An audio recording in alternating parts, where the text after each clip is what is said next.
Welcome to the Heritage Meets Modernity Podcast. My name is Sophia, and I'm working at Kyuseido doing research and developing content. In this podcast, we will be discussing art, literature, craft, and their intersection in culture. And today I have with me the founder of Kyuseido, CY. Hi, Sophia. How are you doing? Mostly okay. Kind of. Mostly okay. I always seem to give that response, it seems, but yeah, it's just a lot of travel recently, so it's a little bit tiring. Yeah. But it's been a very good opportunity to learn a lot of new things. So it's very exciting, Yeah. very interesting. Yeah. So I'm sure we're going to talk a little bit more about that in today's episode, but tell us what we're talking about. Yeah. So today I think I wanted to start talking about kind of understanding the history and the culture behind some of the crafts and the art forms that we are talking about, and why does it still matter to learn about these things, especially when some of these crafts, they stretch back over 5,000 or even 9,000 years. So what's the relevance of going back that far to look into these topics? So when we think about art and craft and history, what comes to mind for you? I think this is a very big question at the moment because I feel like I'm still kind of at the beginning stages of trying to understand this. And I would say that it's not something I thought super deeply about until maybe the last 1 or 2 years. And so for me, when I think about it, I feel like it's almost too big of a topic to even try to condense into like Yeah. a single idea. But I guess it's when it comes down to it, it does make me think of that idea of what is tradition, what is heritage, and how is that relevant to our lives nowadays? Like given that things are changing so rapidly in today's society, and are there things in art and culture that, these things happened thousands of years ago, but are there still things that we can connect to today or that we still find relevant today? And why do we still connect with some of these concepts? So I think that's one interesting thing that I'm trying to answer for myself. Like I don't have all the answers at the moment, I would say. I think what's interesting is that as I'm trying to learn about more of this stuff, it's realizing just how much I don't know or how much I just don't understand at the moment. I wonder whether you have the same thoughts about this. I think you bring up a really good point, which is that craft and art, and I think most people have a lot of exposure to this when they're in school or they're kids, and you have art class at school, maybe have some after school activities. But when it comes to the history and thinking about the connectivity of art, which is to say to consider art more than an activity, but more as a subject of study, it becomes a very daunting task, right? And I think, you studied science. You studied one of the quote unquote important majors, right? The STEM majors. Yeah. And I studied political science. I studied the science too. I studied political science. But I think it's easy for people in general to look at art history majors and be like, haha, you're doing an art history major, your major is going to be so useless, right? Like that's kind of the view in most mainstream thought. But I think one of the reasons why a lot of people might feel this way is because how gigantic and how daunting art history can be.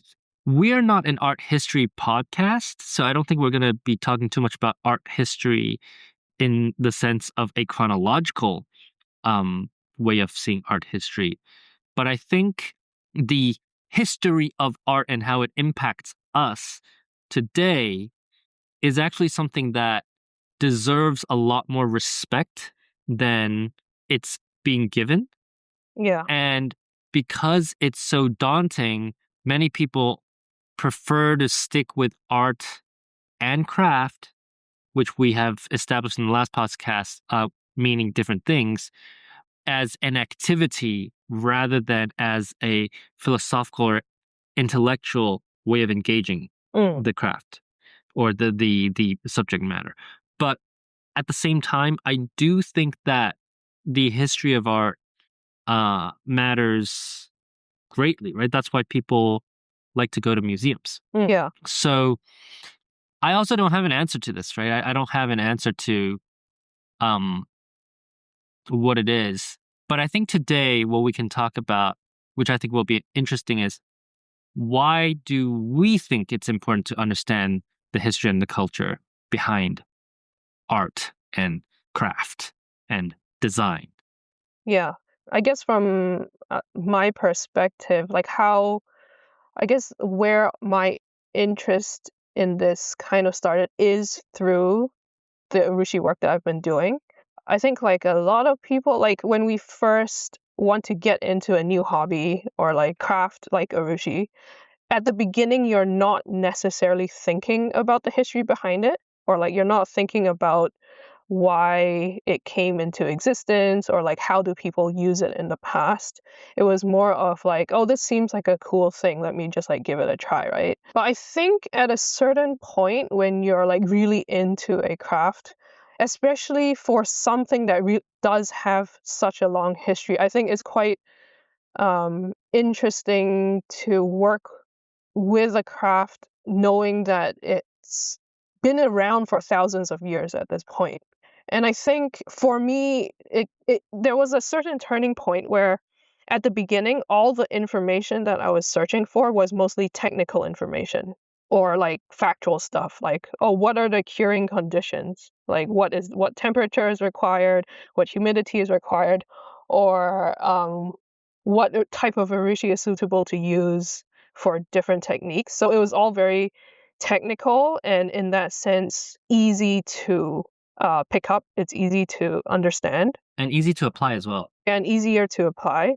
And I don't know whether this is the same for everybody, but at least for me, I think maybe a year or a year and a half into that journey, I started, I guess, like through the research of trying to go, like find all of that information, you will start to come across other types of information. Like you're searching about, like, for example, if you're researching about makie, the more stuff you read about, you'll find, oh, this technique has actually gone back 1,200, 1,300 years at this point.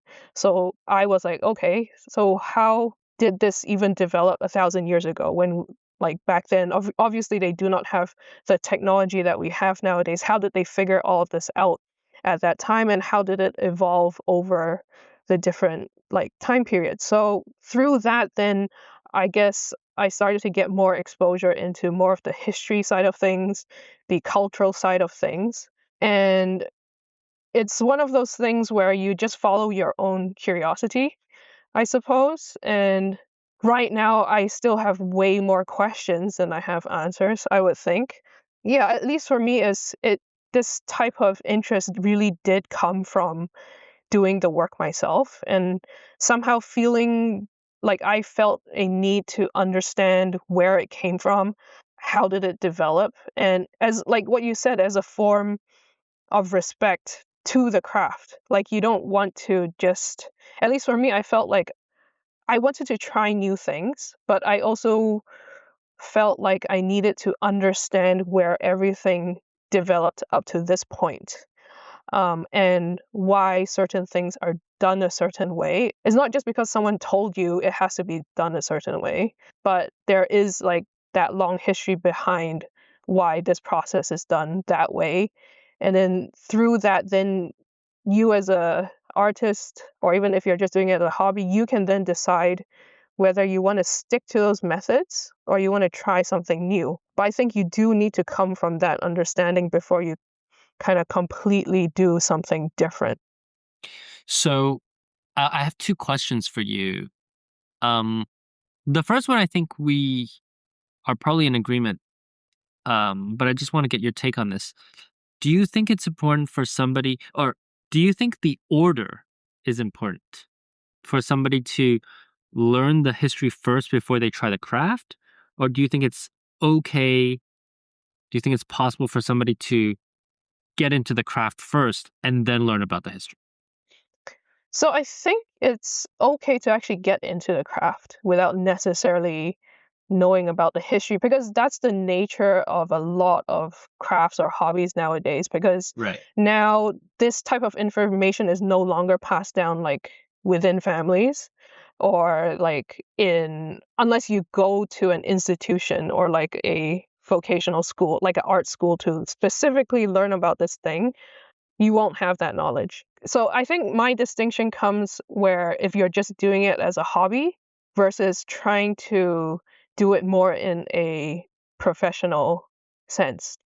Because if you're just doing it as a hobby, I feel like it's up to each individual to decide kind of whether you want to dig more into the history behind it, the understanding the culture behind it, or if you just want to do it for your own enjoyment, because that is also valid. Like that is very, we shouldn't place restrictions on that, I feel. And Okay. people should be free to explore, what they want to explore. But so then I do think there is a difference when you're trying to do it more professionally, or like you're actually trying to sell your work.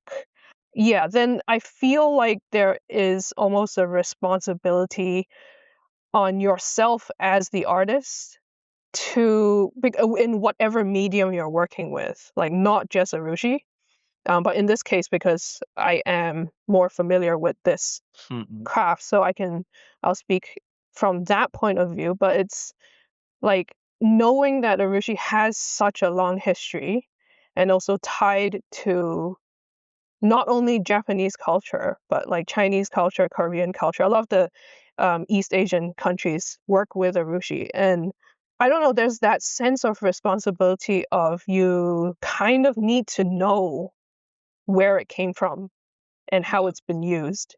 To be part of that. Yeah, and then you can decide, do I want to follow certain aspects of that, or do I want to keep like within a specific technique? Do I want to continue along those same lines, or do I want to completely change the approach, but doing it in a way that still respects the traditions and the techniques that have come before? Because there's a reason these techniques have been passed down for so long. And like you don't want to necessarily take shortcuts when you're adapting techniques or you're having new ideas. And so that's where I feel like the distinction lies for me. So I think, and this tees into my second question very well, there's always, in all points of history, there's always a divide between the modernists and the traditionalists, right? Mm.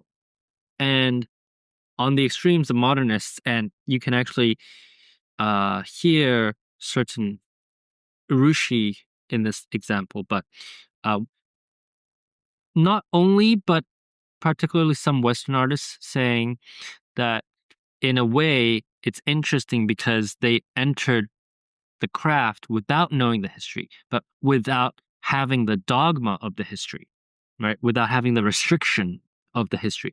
So they could be more creative. But on the other hand, you have traditionalists saying that unless you know the history, you're kind of undeserving, quote unquote, to be part of the continuation of this craft, right? And this kind of grand project. I mean, those are just two extremes, right? But I want to ask you, when the craft is applied without an intimate understanding of the history of how it led to this current moment, do you think it can still be considered the same craft? My question in this is to say, for example, right, like let's say like martial arts, right? In a Japanese martial arts setting, when you leave the dojo, you bow to the dojo. And obviously, martial arts has been popularized throughout the world. And throughout the world, if you are training at a Japanese martial arts dojo, you enter the dojo by bowing to it, and then you leave by bowing to it to show the respect to the space, right? What then separates martial arts from just fighting? Is it that kind of, isn't the bowing, even though it is ceremonial, isn't that an important part of getting into the mindset of martial arts? Another example, I think, is the tea ceremony, right? The tea ceremony, the door is very small, and the door is small deliberately so that it's almost like you're bowing into the space, right? There's a difference between tea ceremony and sado versus getting a matcha latte from Starbucks, right? So I'm curious to know what you think. The craft without the history, is it still really the same craft? Or is there something in the history that helps you get into the mindset that in turn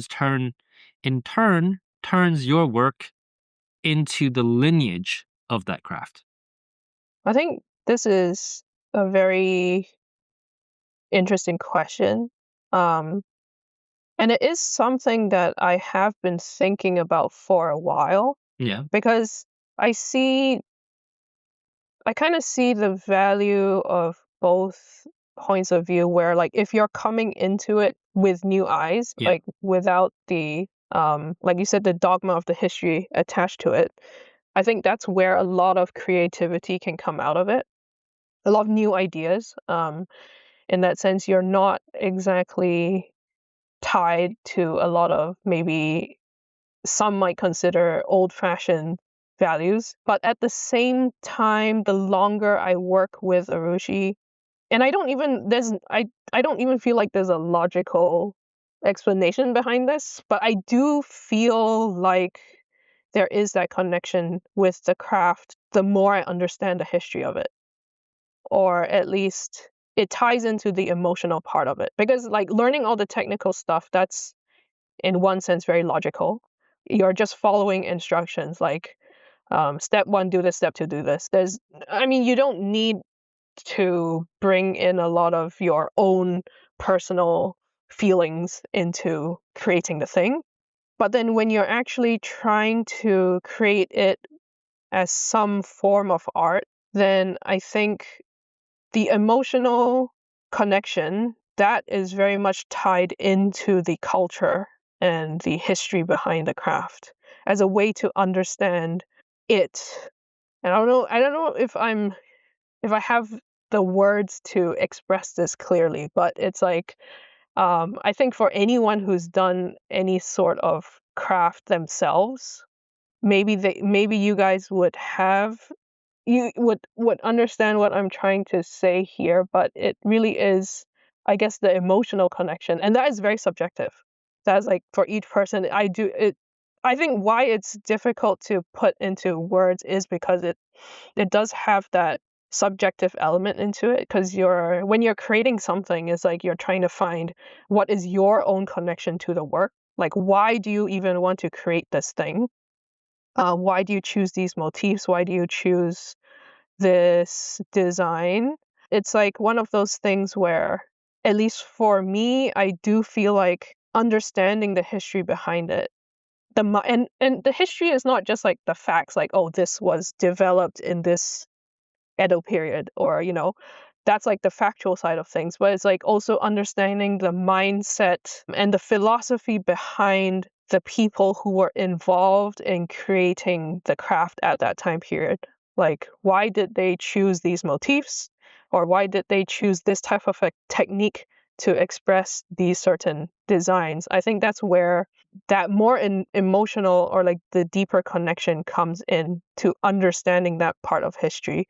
And I think one of the things that made me think more deeply about this is when I was doing research for another project. So I was researching about Mokume-gane, which is a metalworking technique where it's basically layering different type of metal alloys together to create a pattern that looks like wood grain pattern. So that's where the mokume term comes in. But so I was researching the history behind the Mokume-gane technique, and I came across this essay by an artist called Hiroko Sato.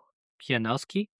Yeah, so I got more interested in exploring the reason behind creating work after kind of reading her essay about her experience with learning Mokume-gane, because I think she went through a very similar thing in her process, because she was interested in Mokume-gane to learn the technique at first. But then over time, she then realized that she was missing the why behind why she wanted to use this technique, or why she wanted to create her works in general. So I think it's worth a read. It's quite a long essay, but I think it's really worth a read for those who want to learn more about kind of what goes on in the mind of an artist trying to grapple with this question. I kind of wanted to read a few excerpts, which I found quite interesting. So in her opening paragraph, she basically says that talent and creativity result from study and discipline combined with a passionate love for our work. With great effort and determination, we can develop our own potential in any field, be it art, physics, mathematics, or medicine. Creative and talented people in any field are driven by their passion for discovery. And so, skipping ahead, to achieve this synthesis, the artist engages in two types of research. The first is the exploration of materials and techniques, which corresponds to empirical research in the sciences.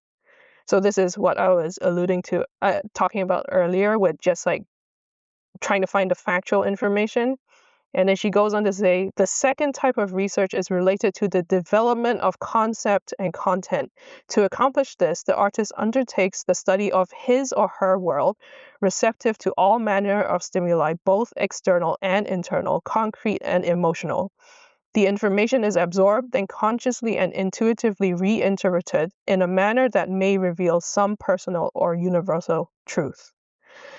So I think this kind of opening paragraph kind of condenses a lot of what I was trying to say, where you have both sides. You have like the technical information, and then you need the more subjective, emotional information that comes from yourself. And for me, I feel that emotional connection, the key to that does lie in the study of the culture, the history, the mindset behind certain crafts. So I think that's interesting because we have to then ask ourselves, what is the role of an artist in any given era? And I think this is something that most people probably aren't thinking about. As you said, there's a difference between I pick the color blue because I think it's pretty, and I pick the color blue because it, in this context, has symbolic and historical meaning to this piece of self expression, right? The motifs that you are picking, and I think that's something really interesting with Japanese art, for example, is that you see a lot of recurring motifs, but they can be arranged in different ways to express different things. The sakura motif is not chosen just because it's beautiful. It's chosen to represent the ephemeral nature of time, because the sakura blossom only lasts for about a week. So what is beautiful will pass, but in the passing of what is beautiful, that passing is also beautiful, right? That's why the sakura fubuki motif is popular and is used, the falling cherry blossom leaves. So then, kind of going back to the idea of what is the role of an artist in any given era, I think artists are visual historians in a way, right? The role, I think the ultimate role of an artist is to record the moments of the contemporary within the context of the time and the place that they live. And it kind of sounds very dramatic, but if we take a look at things that we can see in museums, for example, right? You can see in metalwork also particularly, right? Historians can gain so much information about how groups of people lived based on the excavations of artwork or metalwork that they find, and they can carbon date these pieces, and then based on the motifs that are on these objects, understand a little bit more about the society, a little bit more about the culture of that time and place. I think that's the role of an artist, right? The role of an artist is to give a visual record of for the future, for the future human beings to come and understand, oh, these people lived this way and it was important here.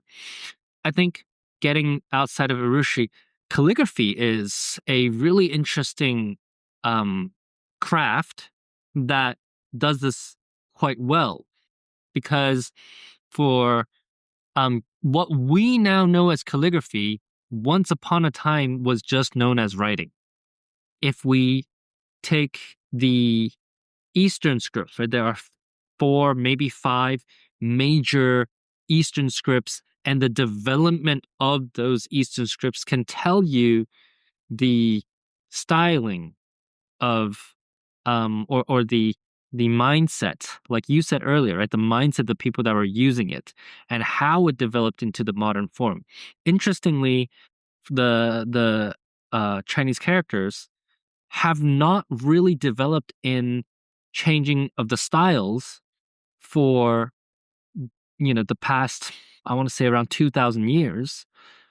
So there are only still 4 or 5 major styles of script, but that in a way is representative of the history of China, in the sense that you didn't have a lot of, there was not a strong history of conquest, right, in this part of the world. And when it happened, for example, when the Mongols invaded and essentially took over China, they became Chinese, right? Manchurian rule over China did not make China Manchurian. It made Manchuria China. And so there was a lineage, a continuation of that. It wasn't seen as something that they wanted to break away. Contrast that with, for example, Charlemagne, right, in Europe, when the European wars of conquests ended, the idea was totally different, right? You have political thoughts like Machiavelli, who tells you switch out all of your civil servants, switch out everybody who was loyal to the previous regime. And in that way, they also did the same with words. Each style, as political regimes changed throughout Europe, each new regime created and developed their own official scripts.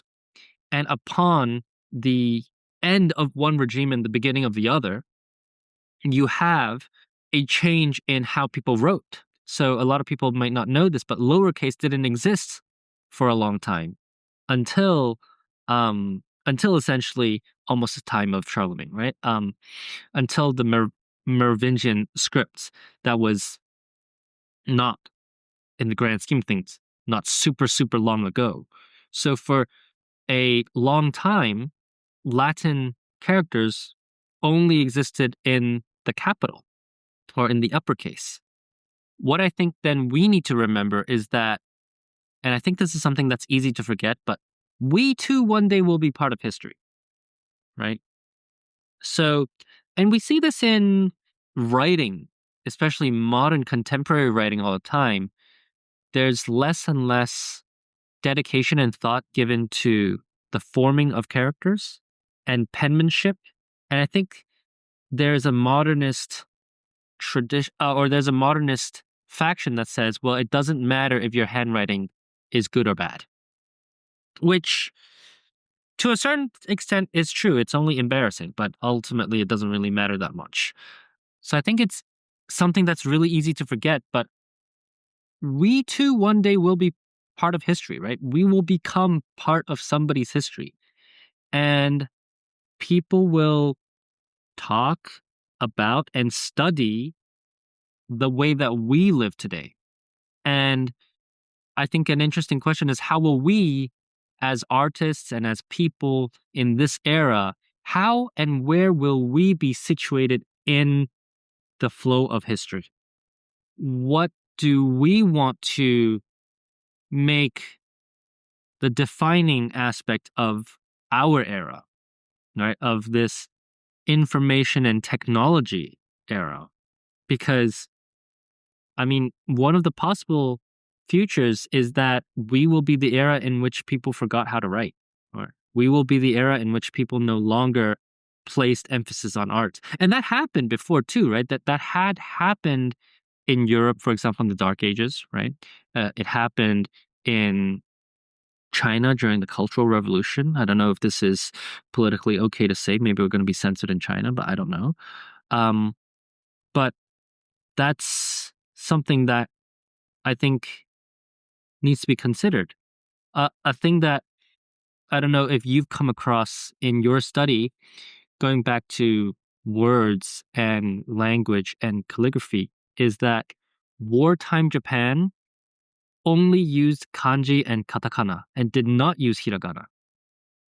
And that was a form of social, political control in that sense, right? To use words and characters to say something about that period of time. In Europe, uh, you know, the Nazi Party actually designated that they needed to use a specific Germanic script in communications. And so if I say the Nazi font, you can see what that looks like. Very angular, right?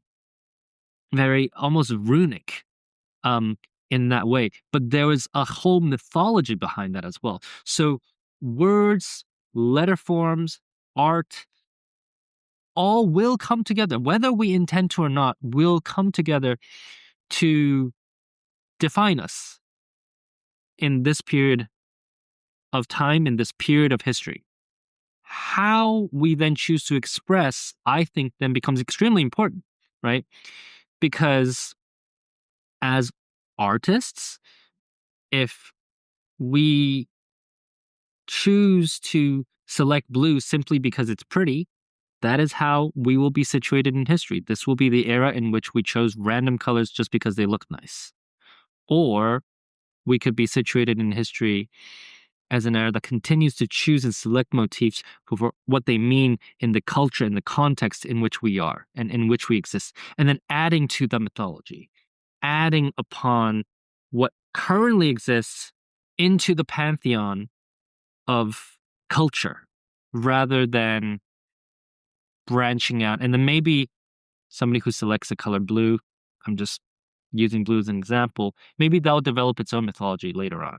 Yeah, like a lot of the stuff you brought up they're very interesting points. Like some of them I've never considered myself, like to do with like how writing styles have changed or not changed in different countries and different cultures. But I do think when we're talking about art specifically as more of like a personal thing, I feel like maybe because now more like despite what we could say, there is this de-emphasis on the arts in our current society.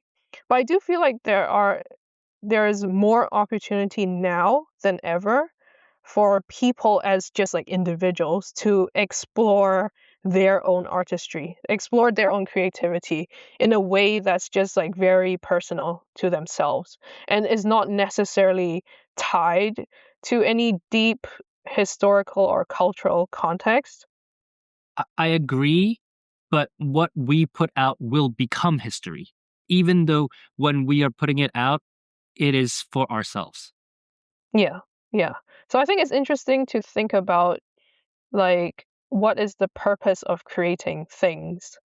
Like either yourself as a individual just doing it for your own sake, or if you're doing it as a professional artist or creating works to sell to other people. I think that does change the relationship you as an individual have to the art or the creation that you're putting out. So yeah, I think like, and a lot of this is, it is very personal and it's very subjective in the reasoning people want to do certain stuff. So like like my favorite color is blue. So in a lot of cases, I might be like, oh, I just like blue, so that's why I'm using blue. But in other cases, yeah, blue does have more of a significant like meaning behind it. And then whether that's you're purposely choosing that particular shade of blue and using it in this way to have that connection. So I think both are quite important as well. But yeah, I do agree is like we're not necessarily actively thinking about it. I think that's the key. Is like it doesn't matter necessarily what you do. It's just whether you have actively thought about why you're doing it in that way. I think that's where I feel what's missing. Do you think people in the past that have made the things that now we consider to be, cultural heritages, do you think they thought about that? Like where they are situated in time and space? Or do you think Michelangelo just painted, the Sistine Chapel? I think it's the Sistine Chapel. Well, when I started to look into the history behind, I guess, more of the Asian arts, Asian crafts like painting, calligraphy, urushi, all of that stuff. In the past, at least, there was a much greater emphasis on that connection to either the religion or the spiritual practice or the philosophies at that time. So maybe the people creating the works, like I have no idea because I either haven't studied enough of like what people know about how stuff were created back then, or there's no records of it. I don't know at this point, but like from my current understanding, it seems like they did have a much deeper connection to why they created those pieces, or there was like at least a purpose behind it, a specific purpose, either to, for example, like in Asia, it would be to help spread the words of like the Buddhism, like spread it across the country, create pieces of work that are related to the Buddhist scriptures and stuff like that. So that is a very specific intent behind the works. But I guess later on, there are some artists that are also just exploring their own interests. And it is, I guess that's one thing I think is interesting to look at is how it actually has changed throughout history. And can we even link it to specific things going on at that point in time? Or or are certain elements very specific to the individual artist living in that time? Is what I kind of am personally interested in learning about, and I don't have all the information right now. That's why I'm like having all of these questions for myself. I think something that's interesting. Do you know the uh animal caricatures in Japan? It's called Choju-giga, and it's basically essentially the paintings of the frogs and the rabbits kind of like chasing each other. You know that one, right? Yeah. I think that's something that's created kind of be whimsical and personal, right? But then that in itself is, even though the artist, the creator at the time probably didn't think too much in drawing animals, drawing fun animals, right? I'm going to read out an excerpt from, I think this is a book called Japan, A Short Cultural History by George Bailey Sansom.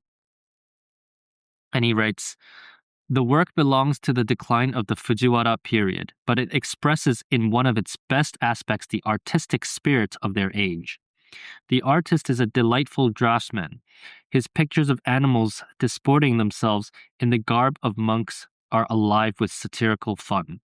They are a true fruit of the native wit. They owe nothing to China beyond a vague debt to her older artistic tradition, and they bear witness to that reaction against the solemnities of Buddhist art which we have noticed.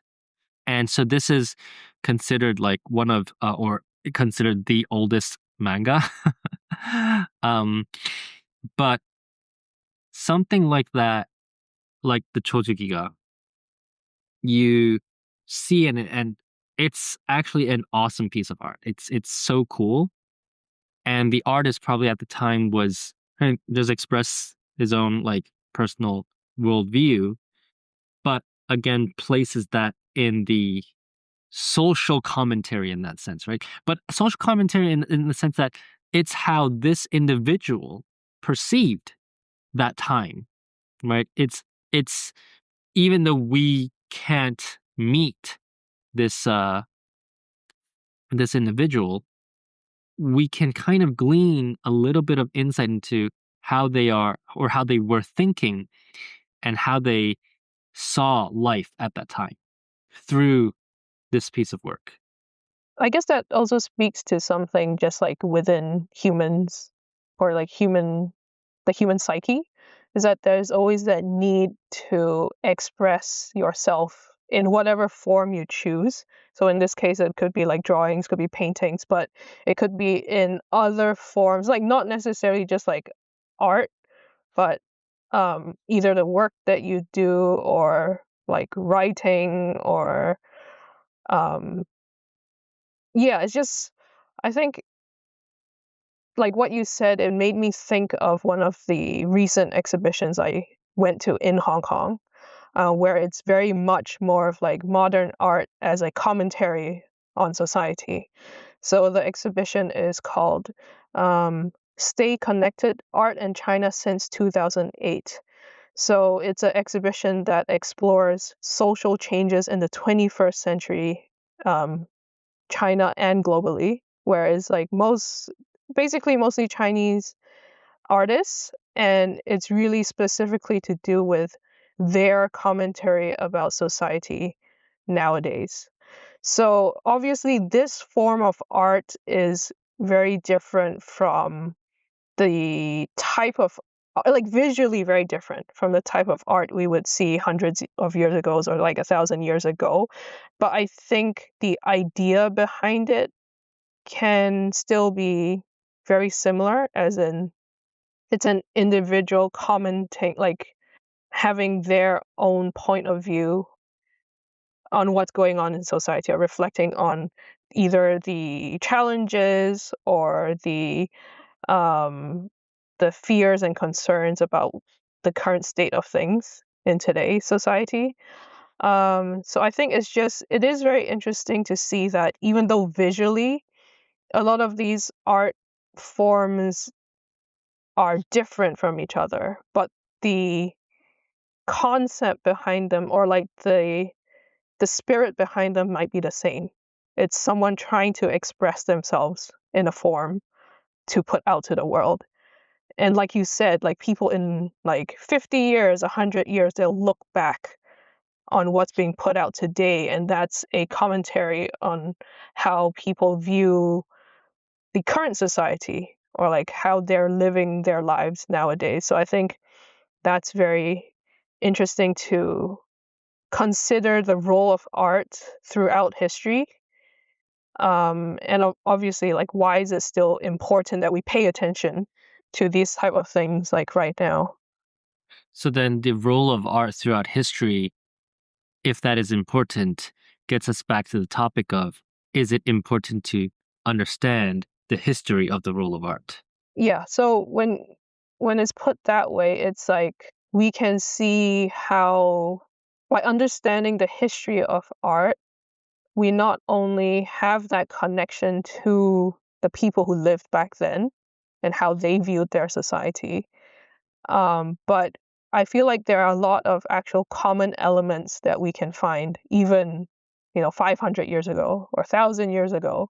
I think we can actually learn about the stuff that people were dealing with back then and maybe find ways to deal with the stuff that we're facing today. I think for a lot of people, it can also, learning about the art can give a renewed sense of purpose in doing the art, right? Because I think the scale and the weight of how significant, how important it is, can start to dawn on individual artists.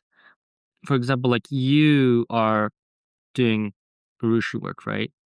And initially, forgive me for kind of putting this in a little bit of a dismissive way, but initially, maybe what you were doing is just painting with urushi, right? Painting an item with urushi, the material.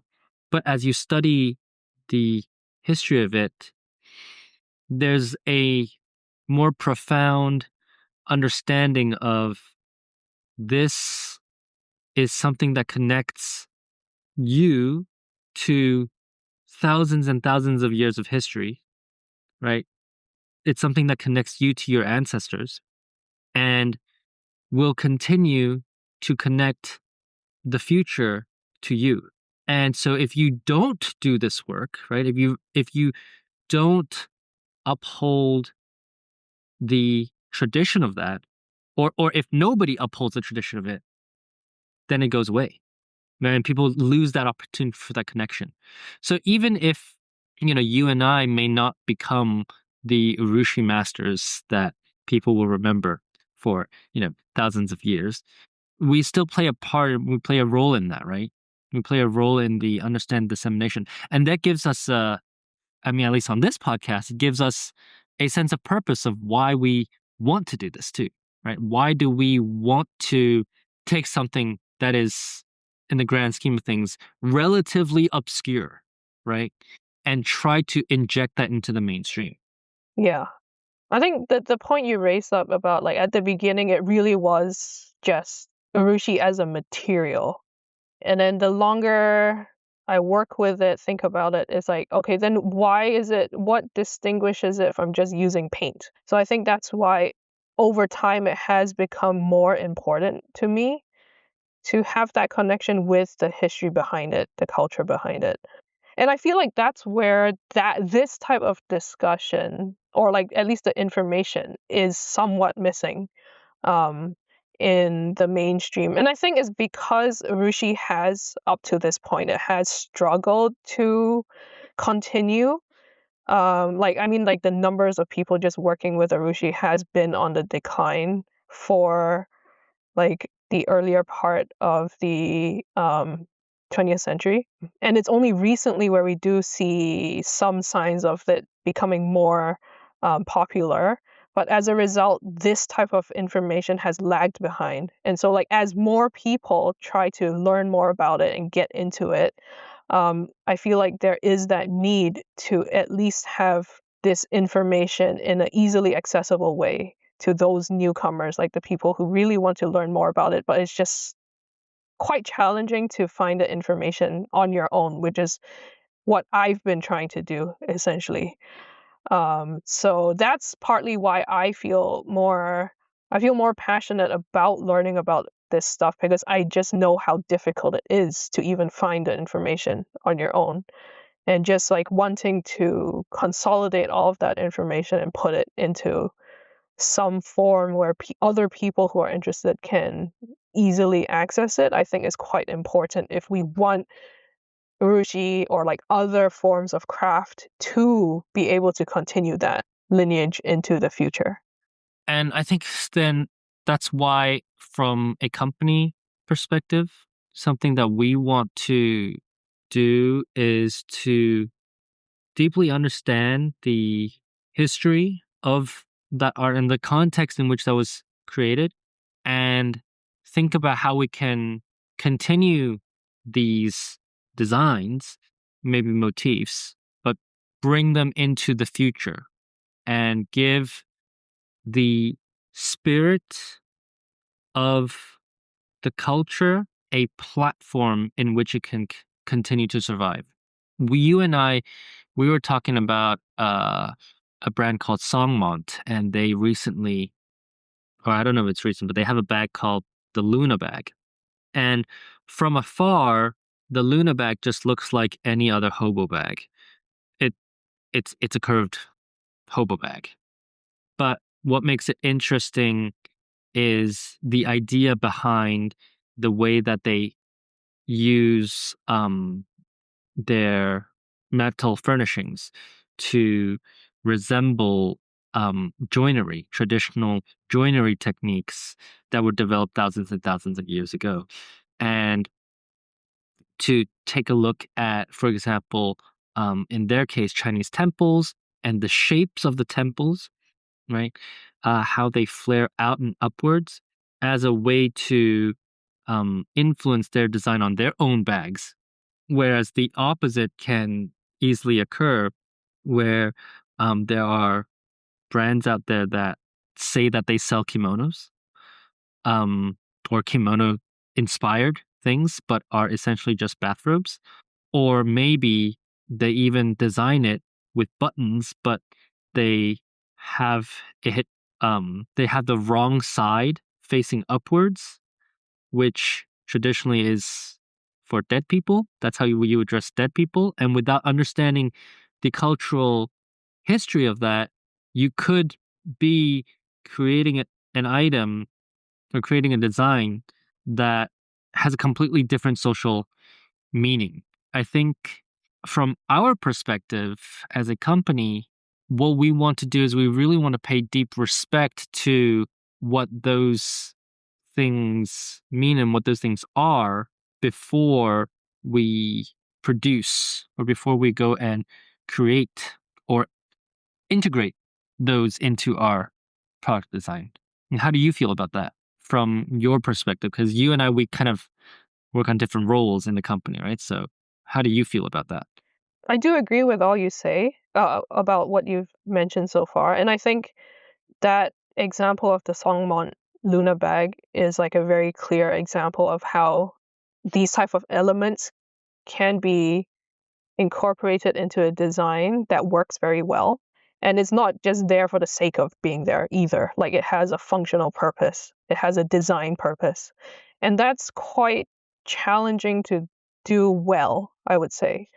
And I think that's what we're always trying to think about with the designs or the products that we're trying to develop in the future as well. And for me, it also ties into the urushi designs or like the way of expressing certain designs.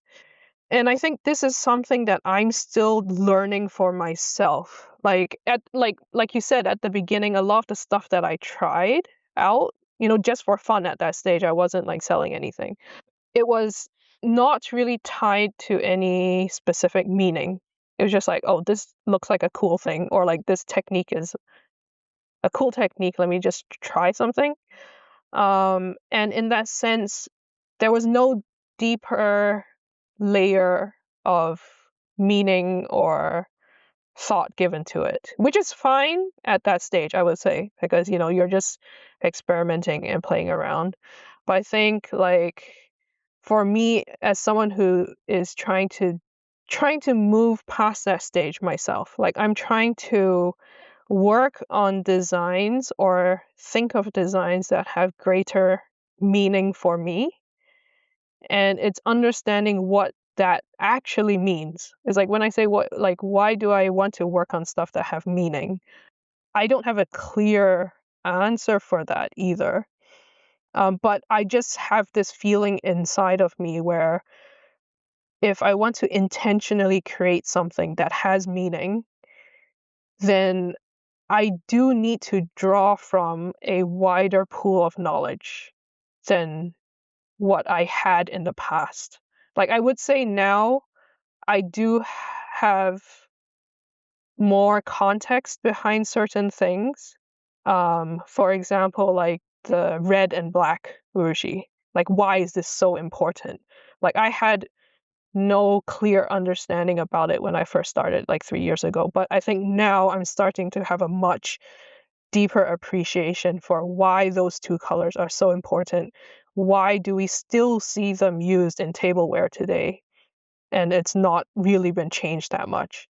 And so having just like a deeper appreciation for that, I think is important for me to come up with my own designs, right? Yeah, I definitely agree with you. And I want to, maybe we can like even talk about the design of like our company logo, right? Because um, our company logo, our company name has a significant meaning. And I've actually heard the feedback of you should change your name to an English name, right? Because nobody will remember the name Kyuseido because it's hard to pronounce. People won't be able to understand it. And so what's interesting is if you think about the companies that the big three Japanese brands, right, in fountain pens is Pilot, Platinum, and Sailor. They're all English words, but that's reflective of that time too. And I guess Songmon is also an English word, right? Or not English word, but it's kind of Englishized. Whereas we kept a Japanese word, and Kyuseido means the Hall of Nine Stars. This is something that we don't have on our website right now, but is actually in some of our internal documents. But our brand name and our brand um, design is actually coming from the game of Go, which is a really ancient game that is played, was traditionally played among the upper class. It is something that once upon a time was considered an essential art for any gentleman to learn. So if you were part of a civilized literati, you would be expected to know how to play this game. It's a strategic board game. And in a game of Go, unlike other board games, you start out with an empty board. So there's a 19 by 19 board that has 19 lines by 19, and you place round stones on the intersection of those lines. So the lines are artistically represented by the four diamond shapes in our company logo, in our brand logo. And it all intersects into the dot. Obviously, or maybe it's not obvious, but the four diamonds are also stylistic interpretations of a fountain pen nib. It's the shape of a fountain pen nib as well. And then the dot in the middle, you can see if you look up a Go board, you can see that there are 9 dots on this board. So those 9 dots are called stars. And so the dot in the middle of our logo also represents or is symbolizes the star.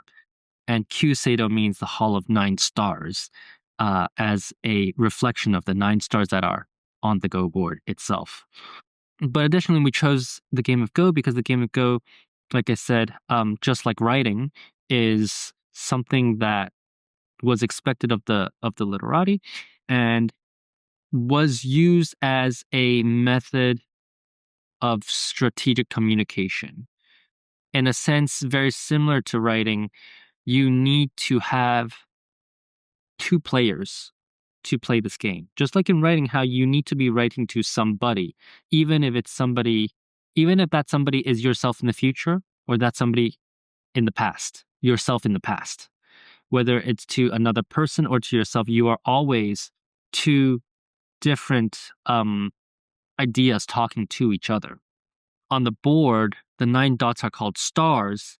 The middle star is called Tengen. Tengen means the center of the universe.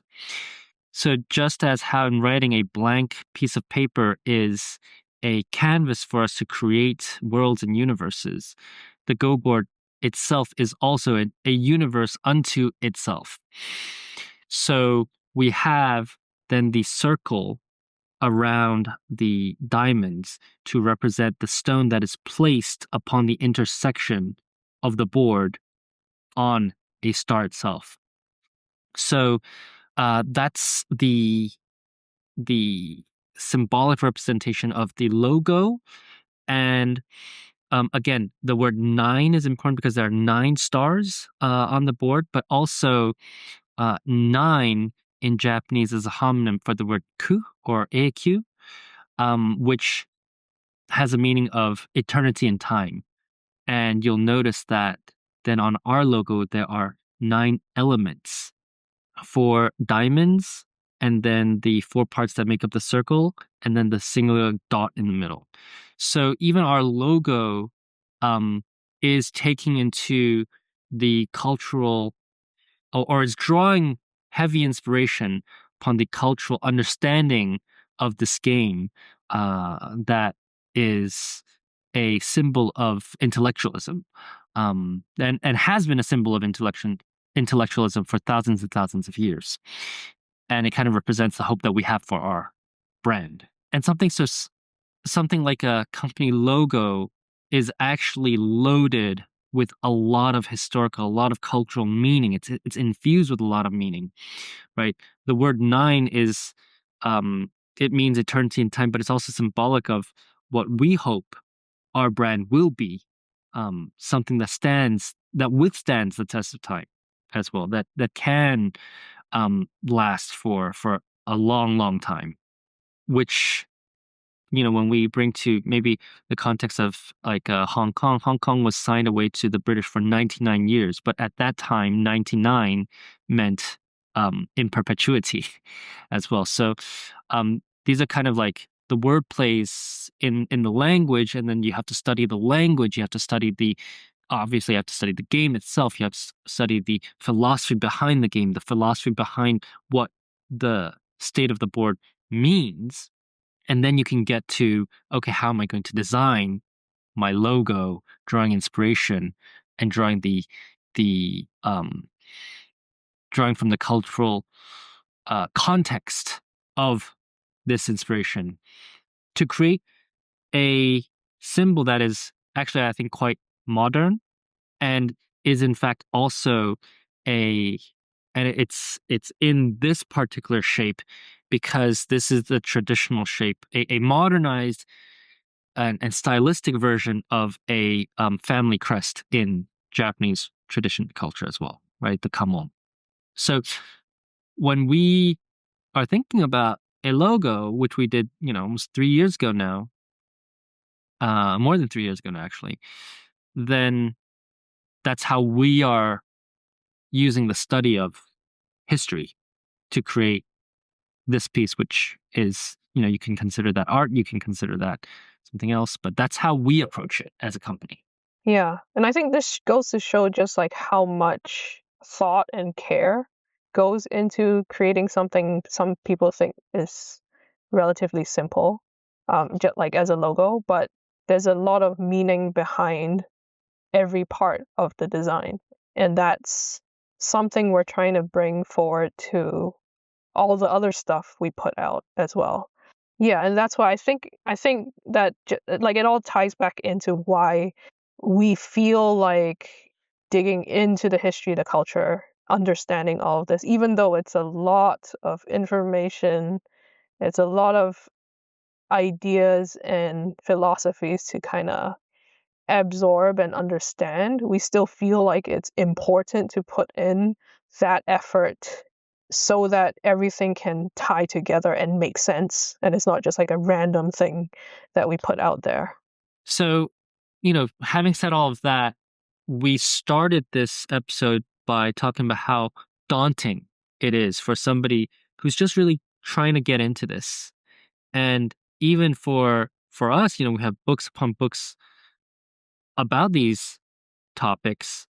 It's still daunting to us as well, right?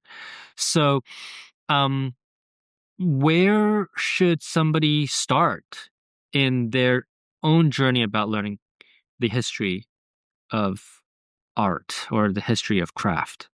Yeah, so I think especially after spending some time trying to find out all of this information for myself. So there are definitely a lot of different places that people can look into. And I suppose the easiest thing, because some of them are location dependent, or like it depends where you're actually situated, but obviously there's a lot of stuff online. And so online can come in the form of like websites, or especially YouTube is a very good resource, if but only if you know like the specific terms to kind of search for, because there is a lot of stuff on YouTube. But we will include some links to some good examples in the show notes for this episode. But so there are certain YouTube channels that specialize in these topics. Of course, there are other forms of podcasts that talk about these type of things. And so this is where it becomes a little bit more location specific. But for example, well, especially in Tokyo, there are just so many museums, so many exhibitions and like art galleries that where you can actually see the actual objects in front of you. And certain museums actually do a very good job at explaining the stuff that they have curated and put on display. And so there's a lot of information that these museums or exhibitions actually have, but you have to be there in person to like see it. Yeah. I think the museum thing is also interesting because there's obviously also art across the world, right? I mean, we mentioned, I think in a previous podcast already, how a lot of urushi art was kind of honed and developed to um, support trade with European countries at the time as well. A lot of makie, right? So there's a lot of stuff in private collections as well as in museums in the West as well. What I noticed this summer when I was visiting, for example, the Met in New York, as well as the National Museum of Asian Art in Washington, D.C., was the context that and the philosophy that they approach museum objects and the curation and the display of them is really different and really interesting. I think the Tokyo museums are a lot brighter lit and shows more restoration work, um, as if it were preserved in the time that it existed. Whereas I think a lot of, especially I think the National Museum of Asian Art in DC was a lot darker. I think they wanted to protect the original, the actual material, the paper that it was written on. And so it was a lot harder to see some of the details. Not to say one approach is better than the other, but it shows how the context of that can be presented in different ways as well. But again, if you're in a place that has a museum that has, Asian art, I think it's worth it also to check out. But just understanding that it's kind of it can be portrayed differently in Tokyo, or it can be portrayed differently in different parts of Asia. So it's definitely, if you have the means and the ability, worth it to come to the source and see how that's displayed as well. Yeah, yeah. And I do feel like museums are good in one sense where you have exposure to a lot of different items in one place. Well, depending on the scale of the museum and the theme of the exhibition. But in terms of the information provided, it can be quite limited. So, I mean, a lot of times you'll just see like the name of the item, maybe the artist, and where it came from. But I think that's a good starting point to at least know what to search for next. Because I think museums are good in the sense that you have that exposure to a lot of different things. And then you as a person can decide, oh, I'm curious to learn more about this specific thing or like this specific artwork. Then you can go and search online or like find books or find other publications that specifically talk about that type of artwork or craft, and that's how you begin to like build up that knowledge. So when I'm trying to, at least for myself, when I'm trying to find out information, that's what I'm always thinking of. In the back of my head, I'm like looking at these things. I'm like, oh, this seems interesting, but maybe I don't have enough information in front of me here. So let me either take a photo of the description so that I have a record, and then I can look for books, or I can look for talks or videos online that would go into that topic deeper. So it always has to be like, I feel like for this type of like art history, culture stuff, the information has to come from many different sources. And that's part of what makes it so challenging. Is just that it does take a lot of time to search for these things. But I think if you're curious enough, just know that the information is actually out there. It's just whether you're willing to spend the time to actually search for it and, dig through a lot of different resources to find out what's interesting to you. Well, we also have some resources on our website too, right? That you've been compiling. Oh, yes, we do. So our website, we are actively trying to put out more information out there with a focus more on like urushi and some Mokume-gane at the moment, but hopefully expanding to other topics like calligraphy, writing. And hopefully we're able to like condense all the information out there in a way that can paint more of a full picture about the history and the nature of these crafts, so that it's also easier for people out there to find that information and not have to dig through so many resources and, find it for themselves. But yeah, I think like bookstores are also very interesting to look through. But I think it also depends on the nature of the bookstore. So in Ginza, there's a bookstore, Ginza 6, where they specialize in art books and art history. And just by looking at the names of the books on display already gave me a lot of new ideas, or like it made me curious to look into more of these different topics, which I wouldn't even think about if I haven't visited a bookstore like that.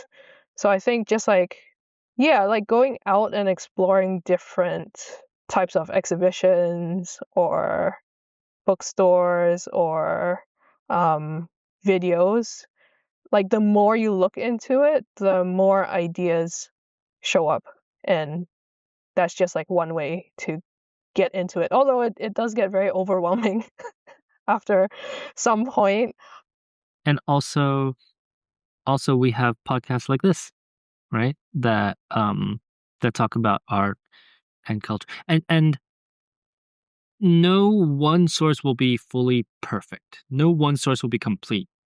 We are doing this because we want to share, and we want to give or create a platform in which we can start discussing about these things. But obviously, we can't possibly know everything, right?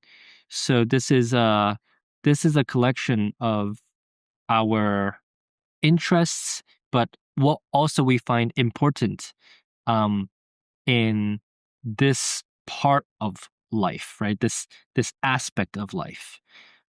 So different podcasts talk about different aspects of life. We, Sophia, you and I, we've been kind of getting into this tattoo podcast. Yeah, which is very surprising. Neither of us have tattoos, and I think neither of us want tattoos either. Yeah. But then to hear about tattoo artists, and again, there was one particular one that kind of started this all off, which was a tattoo artist called Isaac Nichols, who created these paintings of the 108 heroes of the water margin, which is a classical Chinese text. This artist had no background, right? Originally in an exposure in Asia or Asian art, but then he developed and learned the background and the culture by essentially copying and tracing over Kuniyoshi's depictions of the same heroes.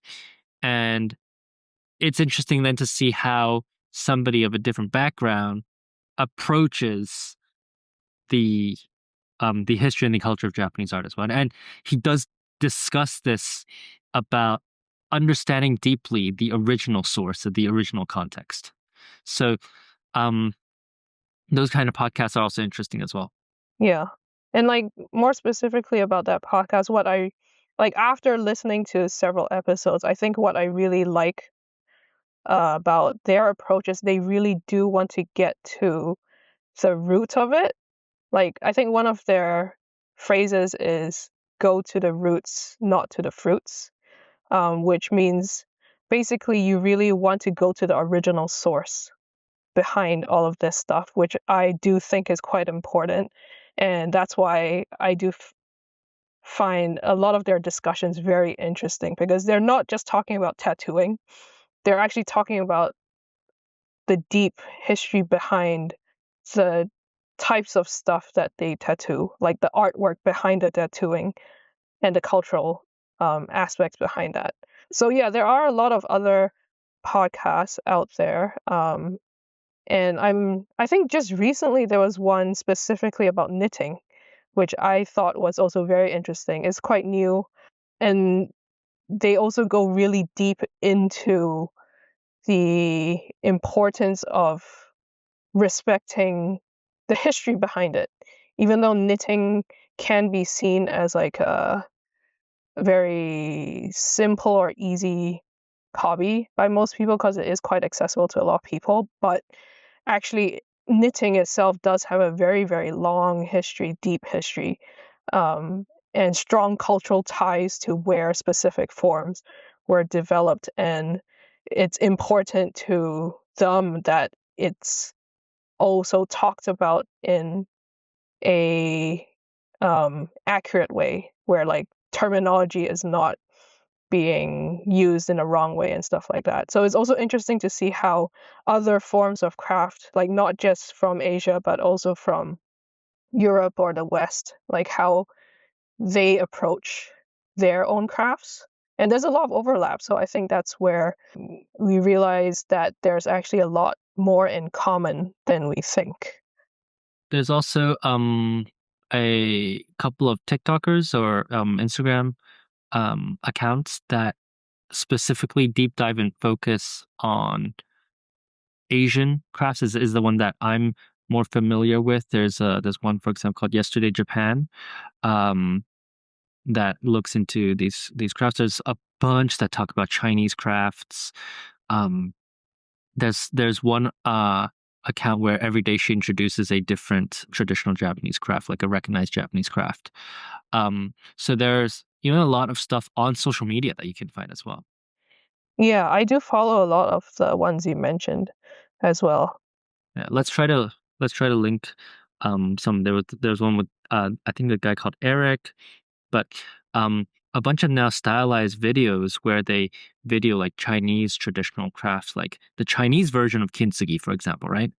And kind of showing that process behind it. So those are all really, really cool, interesting resources. None of these resources are fully complete, and I don't think we can ever expect them to be. But that is part of learning about it. So, yeah. Anything else to talk about before we sign off? I think this is a good point to wrap up for today. And we'll, this is an ongoing discussion as always. So we'll probably revisit a lot of these topics in the future. I think for now, this is where we'll sign up for today. So thank you all for listening. And we'll see you next time. See you next time. Bye-bye. This is a Kyuseido production, and you can find us on our website at kyuseidotokyo.com.